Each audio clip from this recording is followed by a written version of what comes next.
पूर्ण जगात कोल्हापूर हे एकच असं ठिकाण आहे ज्या ठिकाणी मटणाचा पांढरा रस्सा नावाचा एक अप्रतिम आणि अफलातून पदार्थ मिळत असावा।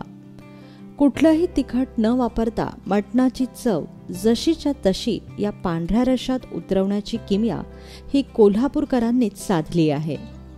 चला मग आज आपणही बनवूया कोल्हापुरी पांढरा रस्सा।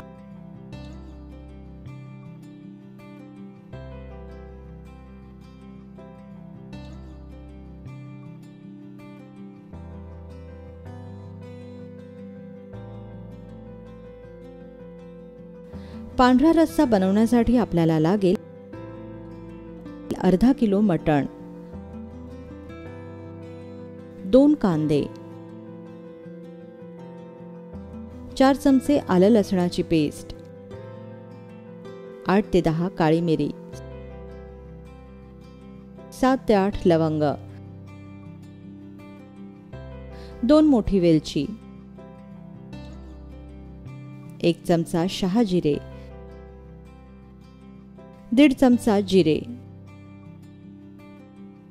2 दालचिनीचे तुकडे,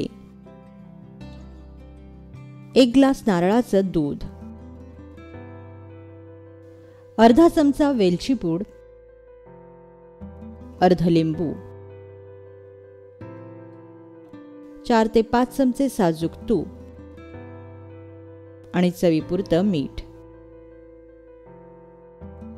सर्वप्रथम स्वच्छ धुतलेल्या मटणाला मीठ, आलं लसणाची पेस्ट व लिंबू लावून चोळून घ्या व 15 ते 20 मिनिटे हे मटण मुरवत ठेवा।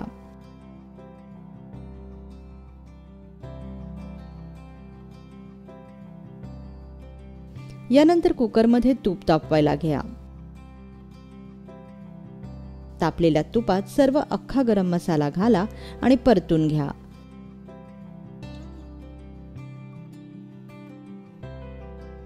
गरम मसाला छान भाजत आला की मग यात बारीक चिरलेला कांदा घाला व तुपावर परता।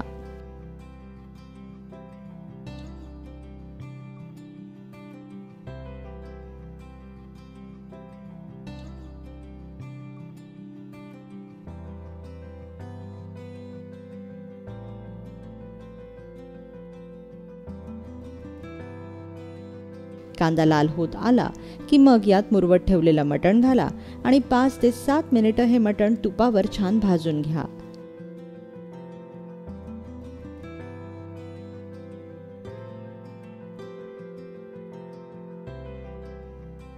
मटणाचा ओशाळ वास जाईपर्यंत हे मटण भाजत राहा।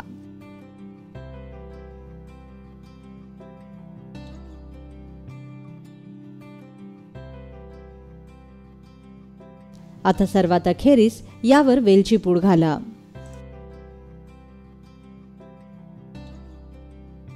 मटण भाजलं की मग यात 2 वाट्या गरम पाणी घाला आणि 5 ते 7 शिट्ट्या करून हे मटण शिजवून घ्या।